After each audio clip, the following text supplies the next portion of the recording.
সকলে বলুন আলহামদুলিল্লাহ। আরেকবার বলুন আলহামদুলিল্লাহ। মহান আল্লাহ পাকের নিকট লাখো কোটি শুকরিয়া, যেই মহান আল্লাহ পাক আপনাকে আমাকে আজকে পবিত্র জুমার দিনে জুমার নামাজ পড়ার উদ্দেশ্যে আল্লাহর ঘর মসজিদে আসার এবং বসার মতো তৌফিক দান করেছেন। মহান আল্লাহ পাকের নিকট শুকরিয়া আদায় করার একবার বলি আলহামদুলিল্লাহ। আল্লাহ পাক যদি আপনাকে আমাকে তৌফিক না দিতেন, সুযোগ না দিতেন, তাহলে আপনাকে আমাকে আল্লাহর ঘর মসজিদে আসা এবং বসা সম্ভব হতো না। আমরা যে বসতে পেরেছি এটা আল্লাহ পাকের একটা খাস রহমত। আল্লাহর রহমত ছাড়া কোনো ব্যক্তি ভালো কাজ, নেক কাজ করতে পারে না। বিশেষ করে আজকে জিলকদ মাস চলতেছে, হজ্জের প্রস্তুতির মাস। এমন একটি বরকতপূর্ণ মাসে আল্লাহ পাক আপনাকে আমাকে আল্লাহর ঘর মসজিদে এসে জুমার নামাজ পড়ার উদ্দেশ্যে আসার এবং বসার মতো আল্লাহ যে সুযোগ করে দিয়েছেন, তাই আল্লাহ পাকের নিকট শুকরিয়া আদায় করার একবার বলি আলহামদুলিল্লাহ। গত জুমায় জান্নাত সম্পর্কে, জান্নাতীদের নাজ নেয়ামত সম্পর্কে আলোচনা করেছি।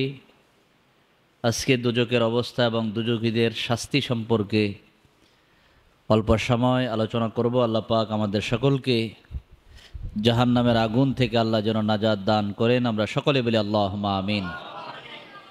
এই পৃথিবীর জমিন ছেড়ে আমরা প্রত্যেকেই চলে যাব, কিন্তু আল্লাহ পাক বলছেন দুনিয়ার জমিন থেকে যাওয়ার তুমি যে যাইবা রাস্তা হলো দুইটা, একটা হলো জান্নাতের রাস্তা আর একটা হলো জাহান্নামের রাস্তা। তুমি কোন রাস্তায় যাইবা, এই জন্য আপনাকে আমাকে আল্লাহর ইচ্ছা থাকতে হবে যে আমি জান্নাতের রাস্তায় চলতে চাই, পাশাপাশি আল্লাহর কাছে দোয়াও করতে হবে, আশা করতে হবে জান্নাতীদের পথে চলার ক্ষেত্রে, আমলের ক্ষেত্রে, সকল দিক দিয়ে, আমল, আখলাক, স্বভাব, চরিত্রের দিক দিয়ে আল্লাহ পাক যেন আমাদের সকলকে জান্নাতীদের কাতারে শামিল করে নেন। আমরা সকলে বলি আল্লাহুম্মা আমিন। আল্লাহ পাক বলছেন ফারিকুন ফিল জান্নাহ ও ফারিকুন ফিস সাঈর।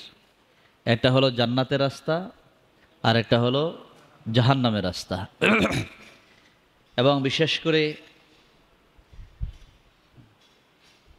আজকে জুমার দুজকীদের অবস্থা সম্পর্কে আলোচনা করতে গিয়ে বলছেন, যে ব্যক্তি দুনিয়ার জমিনে দুনিয়ার মায়া মহাব্বত অন্তরের মধ্যে বেশি পয়দা করে, পাশাপাশি দুনিয়ার জমিনে ধন সম্পদ, ছেলে মেয়ে, এই দিনদারির ক্ষেত্রে বিন্দু পরিমাণ এই সকল কিছুর মধ্যে যদি তার দুনিয়াবি লোভ থাকে, দুনিয়াবি কি থাকে, দুনিয়াবি লোভ থাকে, অথবা অন্যায়ভাবে ধন সম্পদ কামাই করার চিন্তা ভাবনা থাকে, তখনই বান্দার অন্তরের মধ্যে বেশি বেশি করে গুনার কাজ করার মতো উদ্বুদ্ধ, সে বান্দাটা উদ্বুদ্ধ হয়, গুনার দিকে দাবিত হয়। এই দুনিয়ার লোভ লালসায় যখন পড়ে, তখন বান্দা কি করে, গুনাহ অধিক পরিমাণে করতে থাকে। এই গুনাহ থেকে বাঁচার জন্য দুনিয়ার মায়া মহাব্বত, দুনিয়ার মায়া থাকবে। আল্লাহ সুন্দর করে দুনিয়াটাকে সৃষ্টি করে দিয়েছেন, কিন্তু এই দুনিয়ার জমিনে থেকে অন্যায়ভাবে দুনিয়ার ধন সম্পদ এগুলা কামাই করবে এই চিন্তা থাকলে তখন মানুষ কি করে, অন্যায় করে। যার কারণে হালালভাবে যখন চিন্তা করবে তার কাজটাই হবে একরকম, আর যে ব্যক্তি হালালভাবে চিন্তা করবে না তখন তার আমল আখলাকি বোঝা যাবে যে এই লোকটা দুনিয়াদারিতে ব্যস্ত। এই লোকটা কি দুনিয়াদারিতে, কি তার ভিতরে আখিরাতের কোনো চিন্তা নাই। যার কারণে রাসূল সাল্লাল্লাহু আলাইহি সাল্লাম বলছেন হুব্বুদ দুনিয়া রাসু কুল্লি খাতিয়া। দুনিয়ার মহাব্বত সমস্ত গুনাহের মূল। দুনিয়ার মায়াটা সমস্ত গুনাহের কি মূল। দুনিয়ার মায়ায় পরেই মানুষ অন্যায় করে, জুলুম করে, অত্যাচার করে। এই দুনিয়ার এই মায়া মহাব্বত ছেড়ে দিয়ে, এই জন্য আল্লাহ পাক বলছেন তোমার ছেলে মেয়ে এইটি হলো তোমার যেমন তোমার জন্য বড় নেয়ামত, আবার এই ছেলে মেয়ে তোমার জন্য জান্নাতে যাওয়ার এবং আখেরাতের জন্য বড় ফিতনা। এটি কি একটা ফিতনা? এগুলার কারণে মানুষ গুনাহ করে, ছেলের চিন্তায়, মেয়ের চিন্তায়, সম্পদের চিন্তায় মানুষ গুনাহের মধ্যে দাবিত হয়। এই জন্য গুনাহ থেকে বাঁচার জন্য সকল দিক দিয়ে যদি আখেরাতের চিন্তা থাকে, তাই ছেলে মেয়েগুলোকে এইভাবে মানুষ কি করে, মানুষের মতো মানুষ করে। আর এই ছেলে মেয়ে যদি আওলাদান সালেহা, নেক সন্তান হয়, ওই সন্তানের দ্বারা পিতামাতা এবং তার আপনজন এগুলা সদকায়ে জারিয়া, নবীজি বলছেন সদকায়ে জারিয়া বলছেন। তোমার নেক সন্তান এটা সদকায়ে জারিয়া। এই ছেলে যত আমল করবে তোমার কবরের মধ্যে, তুমি যদি দুনিয়া থেকে চলেও যাও, তোমার কবরের মধ্যে সওয়াব রেসানি চলতেই থাকবে। জোবনা সুবহানাল্লাহ। এই জন্য ছেলে মেয়েকে নামাজি বানানো, দিনের পথে দাবিত করা, এই দিকে আকৃষ্ট করা, এটা পিতামাতার দায়িত্ব। এটা কার দায়িত্ব? এটা পিতামাতার দায়িত্ব। পিতামাতা ছেলে মেয়েকে এদিকে আকৃষ্ট করতে হবে। এখন পিতামাতা যদি তাদেরকে আকৃষ্ট করতে না পারে, এই জন্য রাসূল সাল্লাল্লাহু আলাইহি সাল্লাম বলছেন, তাদের বয়স যখন 7 বছর উপনীত হয়, তখন তাদেরকে নামাজের দিকে আহ্বান করো, তাদেরকে নামাজের জন্য শক্ত ভাষায় কথা বলতে থাকো। তাদের বয়স যখন 10 হয়ে যাবে, তখন নামাজ যদি না পড়ে তাদেরকে তোমরা প্রহার করো, মারধর করতে থাকো। কিন্তু আমরা এগুলার মধ্যে নাই। আমরা কি এগুলার মধ্যে নাই? অন্যদিকে দাবিত হয়ে গেছি। দুনিয়াবি কাজে, দুনিয়ার জন্য আমরা ছেলে মেয়েদেরকে শাসন করি, কিন্তু আখেরাতের চিন্তা, আল্লাহর হুকুম যদি পালন না করে, এই ব্যাপারে আমরা তাদেরকে কি করি না? শাসন করি না। যার কারণে আল্লাহর কাছে আমাদের কি করতে হবে? জবাবদিহি করা লাগবে। আল্লাহর কাছে জবাবদিহি করতে হবে। এখানে হাদিস শরীফের মধ্যে জাহান্নাম সম্পর্কে যেহেতু আলোচনা, রাসূল সাল্লাল্লাহু আলাইহি সাল্লামের একটা হাদিস, আবু হুরায়রা রাদিয়াল্লাহু তাআলা হাদিসটা বর্ণনা করেছেন। আবু হুরায়রা রাদিয়াল্লাহু তাআলা আনহু বলেন যে জাহান্নামটা কেমন জাহান্নাম, জাহান্নামের ব্যাপারে বলছেন, জাহান্নামের বর্ণনা করতে গিয়ে বলছেন, দুজকের আগুনকে প্রথমে 1000 বছর প্রজ্বলিত করা হয়। মানে জাহান্নামের আগুনটা কেমন, এটার বিশ্লেষণ করতে গিয়ে নবীজি বলছেন যে ওই আগুনটাকে 1000 বছর কি করা হয়েছে? আগুনটাকে আগুন দিয়ে জ্বালাইছেন। কত বছর? 1000 বছর। 1000 বছর আগুনটাকে জ্বালানোর পরে তখন ওই আগুনটা লাল বর্ণ হয়ে যায়। ওই আগুনটা কি হয়েছে? যেমন রাসূল সাল্লাল্লাহু আলাইহি সাল্লাম বলেন, উকিদা আলান নারে আলফা সানাতিন। কয় বছর? 1000 বছর আগুনটাকে জ্বালাইছেন। হাত্তাহ মাররাত, তখন এই আগুনটা তখন লাল বর্ণ হয়ে যায়। কি হয়ে গেছে? লাল বর্ণ হয়ে গেছে। এরপর আরো 1000 বছর, সুম্মা উকিদা আলাইহা আলফা সানাতিন, তখন এটা আরো 1000 বছর যখন আগুনের মধ্যে জ্বালাইলেন, আগুনটাকে জ্বালাইছেন, প্রথম 1000 বছরে এটা লাল হয়েছে, পরের 1000 বছরে এটা সাদা বর্ণ হয়েছে। জ্বলতে জ্বলতে আগুনটা কি হয়েছে? সাদা হয়ে গেছে। এরপর আরো 1000 বছর জ্বালাইলেন। কত বছর? আরো 1000 বছর।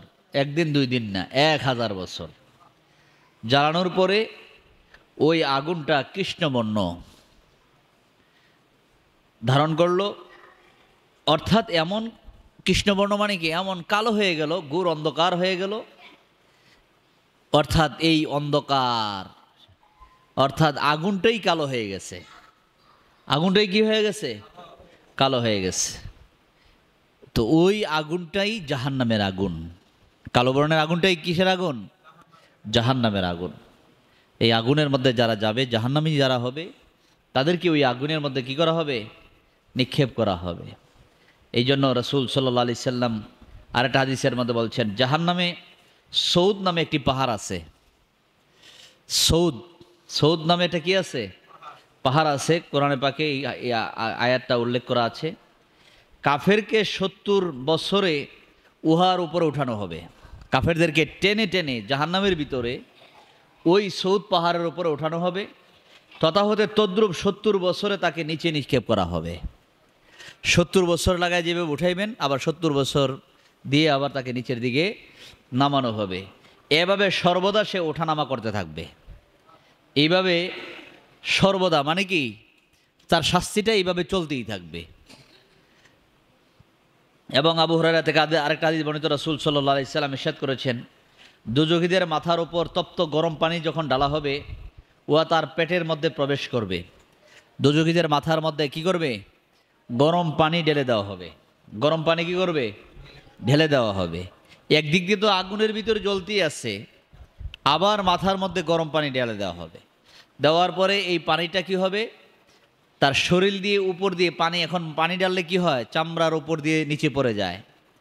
আর ওই পানিটা মাথা ভেদ করে ভিতরে তার পেটের মধ্যে চলে যাবে এবং পেটের মধ্যস্থিত সব কিছু বিগলিত করে, মানে গলাইয়া, তার পেটের মধ্যে যা কিছু আছে সব কিছু গলিয়ে দুই পায়ের মধ্য দিয়ে বের হয়ে পড়বে, নিচের দিকে পড়তে থাকবে। এবং পবিত্র কোরআনে আল্লাহ পাক কোরআনের মধ্যে এই ব্যাপারটা বলছেন আসহর দ্বারা, আসহর বলছেন, এই শব্দ দ্বারা এটাই বোঝানো হয়েছে, এটা হাদিসের ব্যাখ্যায়, যে আজহরের ব্যাখ্যায় বলছেন যে এটা হলো জাহান্নামীদের শাস্তি। এটা কি জাহান্নামীদের কি শাস্তি দেওয়া হবে। এবং পুনরায় এই যে করলো, এখন এই লোকটার ভিতরের যা আছে গলে সবগুলা যখন জমিনে পড়ে যাবে, তখন কি লোকটা শেষ হয়ে গেল? না, আবার বডিটা আগের মতো হবে, এরপর আবার মাথার মধ্যে পানি ঢেলে দেওয়া হবে। এইভাবে তার শাস্তি চলতেই থাকবে। সকলে বলো নাউজুবিল্লাহ। এইভাবে শাস্তি চলতেই থাকবে। হযরত আব্দুল্লাহ ইবনে আব্বাস রাদিয়াল্লাহু তাআলা থেকে আরেকটা হাদিস বর্ণিত, রাসূল সাল্লাল্লাহু আলাইহি সাল্লাম ইরশাদ করেছেন, একটা আয়াত পাঠ করেছেন, যে আল্লাহ পাক বলছেন, ইত্তাকুল্লাহ হাক্কা তুকাতিহি ওয়ালা তামুতুন্না ইল্লা ওয়া আনতুম মুসলিমুন। এই আয়াতটা রাসূল সাল্লাল্লাহু আলাইহি সাল্লাম বলেছেন যে নবীজি একদিন এই আয়াতটা কী করলেন? পাঠ করলেন সাহাবায়ে কেরামদের সামনে। পাঠ করে বললেন, তোমরা আল্লাহকে ভয় করো এবং পরিপূর্ণ মুসলমান না হইয়া মৃত্যুবরণ করিও না। ওয়ালা তামুতুন্না ইল্লা ওয়া আনতুম মুসলিমুন, তোমরা মুসলমান না হইয়া মৃত্যুবরণ করিও না। তখন এই কথা, এটা হলো আয়াতের অর্থ। এই আয়াতটা নবীজি পাঠ করলেন। পাঠ করার পরে নবীজি বলতেছেন, রাসূল সাল্লাল্লাহু আলাইহি সাল্লাম ইরশাদ করেছেন, যদি জাক্কুম গাছের এক ফোঁটা দুনিয়ায় পড়ে, মানে জাহান্নামীদের শাস্তির ব্যাপারে বলতে গিয়ে বলতেছেন, যদি জাক্কুম নামক গাছের ফোঁটা, জাক্কুম গাছের ফোঁটা যদি জমিনে পড়ে, তাহলে গোটা দুনিয়াবাসীর জীবন ধারণের উপকরণসমূহ, আমরা যে দুনিয়াতে আছি, আমাদের দুনিয়ার জমিনে থাকার যে উপকরণ, যেমন আমরা সূর্যের তাপ, রাত্রেবেলা চাঁদের আলো, দিনের বেলা বাতাস, রাত্রেবেলা বাতাস, এই যে আবহাওয়া, অক্সিজেন নিচ্ছি, এই যে আমরা চলাফেরা করতেছি, শ্বাস প্রশ্বাস ফেলাইতেছি, রাসূল সাল্লাল্লাহু আলাইহি সাল্লাম বলতেছেন, জাক্কুম ওই ফলের একটা ফোঁটা যদি জমিনে পড়ে, তাহলে পুরা দুনিয়ার মানুষের যেই উপকরণ, থাকার যে উপকরণ আছে, সমস্ত উপকরণগুলা নষ্ট করে দিবে। সমস্ত উপকরণগুলো কি হয়ে যাবে? নষ্ট মানে কি? মানুষ এই পৃথিবীতে থাকার সুযোগ নাই, অর্থাৎ তার উপকরণ সব কিছু কী হয়ে যাবে? বিষাক্ত হয়ে যাবে, নষ্ট হয়ে যাবে। তাহলে এমত অবস্থায় ওই সব লোকেরা দুর্দশা কীরূপ হবে? এমন অবস্থায় যদি মানুষ জমিনে থাকে, তাহলে দুর্দশাটা কেমন হবে? রাসূল সাল্লাল্লাহু আলাইহি সাল্লাম বলছেন, এটা হলো জাহান্নামীদের খাদ্য। এটা কি জাহান্নামীদের কি? এই খাদ্য জাহান্নামীদেরকে খাওয়ানো হবে। সকলে বলো নাউজুবিল্লাহ। এই খাদ্যগুলা জাহান্নামীদেরকে খাওয়ানো হবে। এখন যেই খাদ্য জমিনের মধ্যে এক ফোঁটা পড়লে পুরা পৃথিবীর জমিটা কি হয়ে যাবে? বিষাক্ত হয়ে যাবে। মানুষ বাঁচার মতো কোনো ব্যবস্থা নাই, উপকরণগুলো নষ্ট হয়ে যাবে। আর ওই খাবার জাহান্নামীদের খাবার। এটা কি কিসের খাবার? জাহান্নামীদের খাবার। আল্লাহ আমাদেরকে জাহান্নামের আগুন থেকে, জাহান্নামের আযাব থেকে আল্লাহ আমাদের সকলকে হেফাজত করুক। আমরা সকলে বলে আমিন।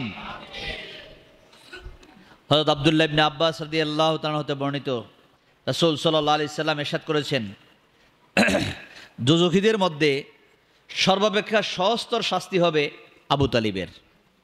মানে দোজখীদের মধ্যে একদম এর চাইতে কম শাস্তি আর কারো হবে না।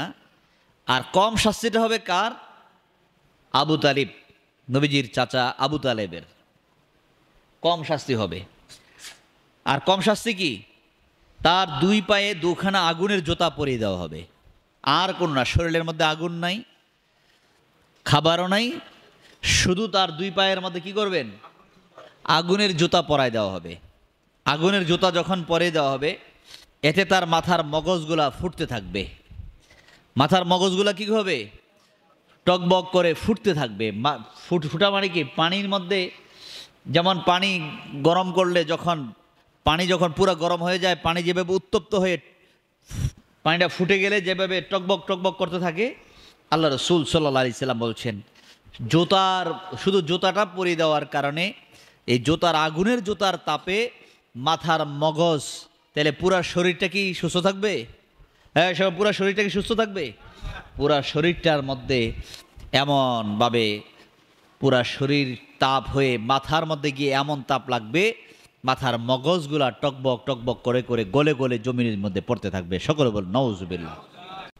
তাহলে এটা হলো দোজখের মধ্যে কম শাস্তি, এর চাইতে কম শাস্তি আর নাই।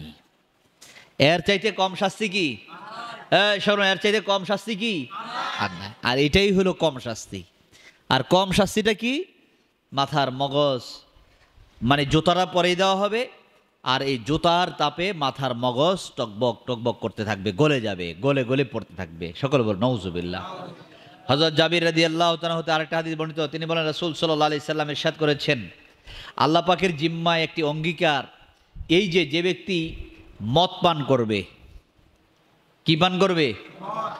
সকলে বলুন, দুনিয়ার জমিনে অনেকে কি পান করে? মদ পান করে। মদ পান করা কি হালাল না হারাম? হারাম, হারাম। আল্লাহ রসুল সাল্লাল্লাহু আলাইহি ওয়াসাল্লাম বলছেন, যে ব্যক্তি দুনিয়ার জমিনে যে ব্যক্তি মদ পান করবে, আল্লাহ তাকে জাহান্নামের মধ্যে তিনাতুল খাবাল পান করাবেন। তিনাতুল খাবাল।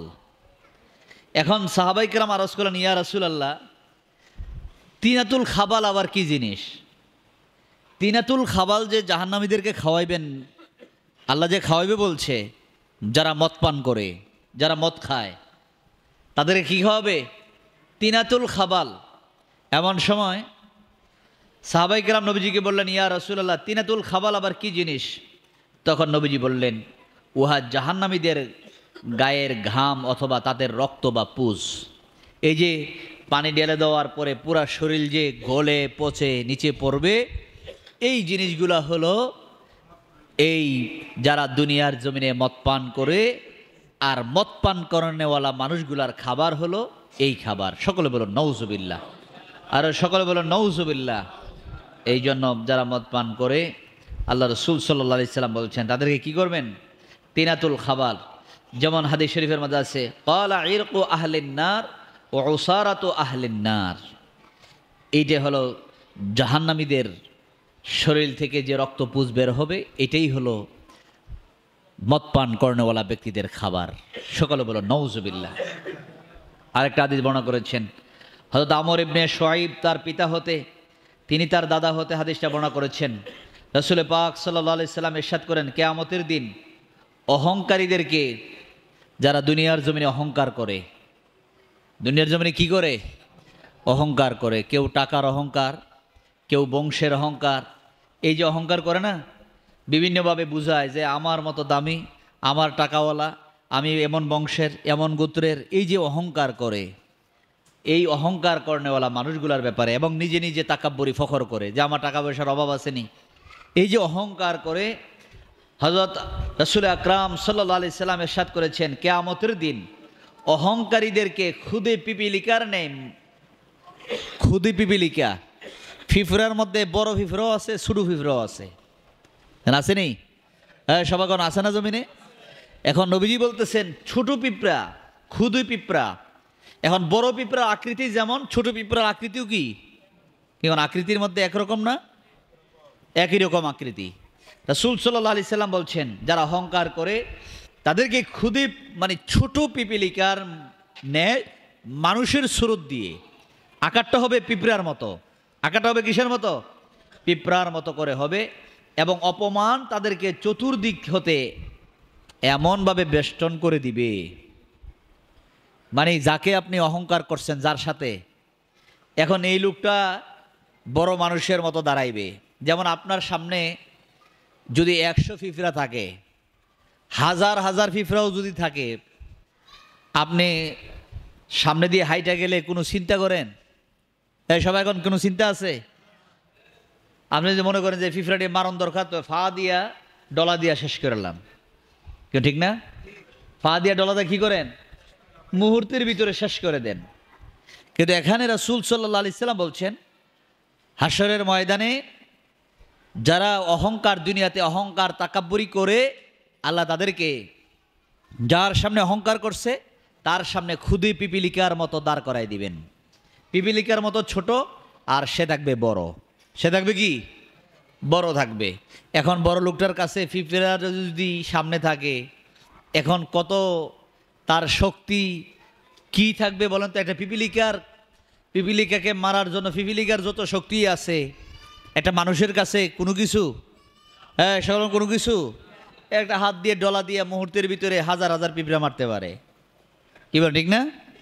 তখন তার চতুর্দিকে রাসূল সাল্লাল্লাহু আলাইহি সাল্লাম বলছেন, তার ওই অহংকার কর্নেওয়ালা মানুষটার চতুর্দিক দিয়ে এমনভাবে অপমান, বেজ্জতি আল্লাহ চতুর্দিক দিয়ে বেষ্টন করে দিবেন, অপমান করতে থাকবেন, লাঞ্ছিত করতে থাকবেন।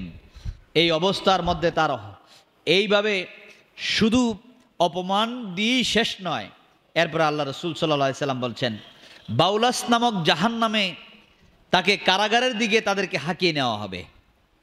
জাহান্নামের মধ্যে, জাহান্নাম তো জেলখানা, জাহান্নাম কি? জাহান্নামীদেরকে টেনে হেসড়ে জাহান্নামে নেওয়া হবে। যেমন দুনিয়ার জমিনে জেলখানায় নিলে যেমন পুলিশ ধইরা ধইরা টাইনা নিয়ে যায়, তো আল্লাহর ফেরেশতারা, জাহান্নামের দায়িত্বশীল ফেরেশতারা যারা আছেন, তাদেরকেও জাহান্নামীদেরকে কি করবেন? টেনে হেসড়ে জাহান্নামের শিকল দিয়ে বেঁধে টেনে টেনে তাদেরকে জাহান্নামে নিয়ে যাবেন। তাহলে জেলখানার মধ্যে আটকাই গেল, সেখান থেকে সে আর কি করতে পারবে না?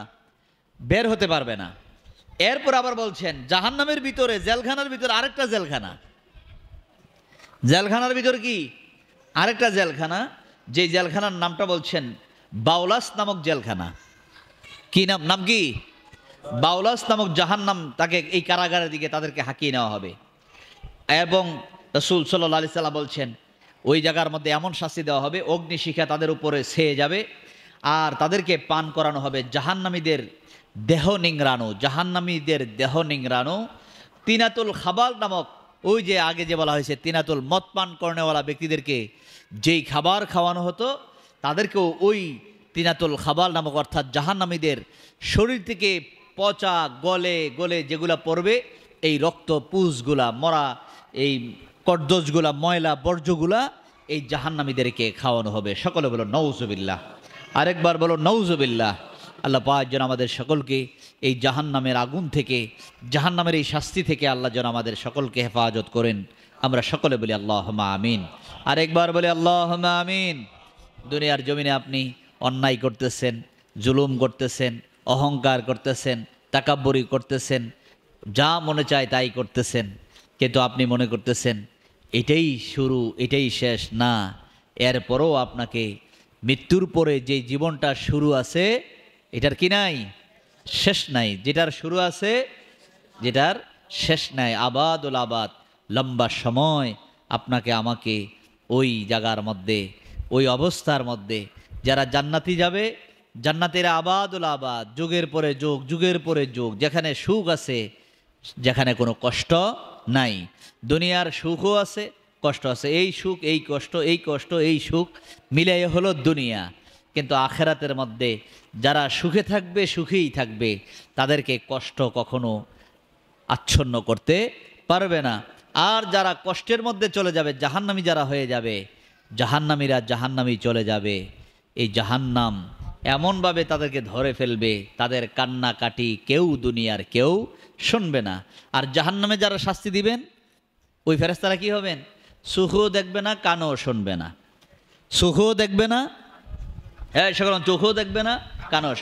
মানুষ মায়া লাগে দুই জিনিস দিয়া, দেখলে মায়া লাগে, শুনলে মায়া লাগে। যে আপনি ঘরের ভিতরে শুয়ে রয়েছেন, কিন্তু আপনার কাছে ঘরের ভিতরে কান্নার আওয়াজ গেছে, তখন আপনার একটা মায়া লাগতেছে, কে জানি কান্নাকাটি করতেছে, কে জানি কান্নাকাটি করতেছে, তখন আপনার মধ্যে কি লাগে? একটু মায়া লাগে। যে লোকটা কান্না করতেছে, কান্নার কারণে তার একটু কি হয়? মায়া হয়। যে এই লোকটা কান্না করতেছে, কান্নার কারণে কি হচ্ছে? তার প্রতি দরদ লাগতেছে, মায়া লাগতেছে। আবার এই কান্নার কারণে মায়া লাগে। কিন্তু জাহান্নামীদেরকে যখন শাস্তি দেওয়া হবে, ওই কান্না জাহান্নামের ফেরেশতারা যারা শাস্তি দিবেন, তারা কানেও শুনবে না, চোখও দেখবে না। তারা কানেও শুনবে না, চোখেও দেখবে না। তাহলে কি মায়া লাগবে? সকল কোনো মায়া লাগবে? আপনি যত জোরেই চিৎকার করেন, যত কান্নাকাটি করেন, ওই কান্নার আওয়াজ কেউ শুনবে না, কেউ আপনাকে ওই জায়গা থেকে উদ্ধারও করবে না। আল্লাহ যেন আমাদের সকলকে জাহান্নামের আগুন থেকে হেফাজত করেন, জাহান্নামের শাস্তি থেকে আল্লাহ যেন আমাদের সকলকে বাঁচায় রাখেন। আল্লাহ পাক যেন দুনিয়ার জমিনে আল্লাহর হুকুম মতো চলে আমরা যেন আল্লাহর গোলামি করে দুনিয়ার জমিন থেকে বিদায় নিতে পারি। আল্লাহ যেন সেই তৌফিক দান করেন। আমরা সকলে বলি আল্লাহুম্মা আমিন। আরেকবার বলি আল্লাহুম্মা আমিন। এই দুনিয়ার জমিন ছেড়ে আমরা চলে যাব আল্লাহর হুকুম এবং রাসূল সাল্লাল্লাহু আলাইহি সাল্লামের সুন্নত তরিকার উপরে আমল করে আমরা যেন দুনিয়ার জিন্দিগি থেকে যেতে পারি। আল্লাহ যেন সেই তৌফিক দান করেন। আমরা সকলে বলি আল্লাহুম্মা আমিন। ওয়া আখিরু দাওয়ানা আনিল হামদুলিল্লাহি রাব্বিল আলামিন। আসসালামু আলাইকুম ওয়া রাহমাতুল্লাহি ওয়া বারাকাতুহু।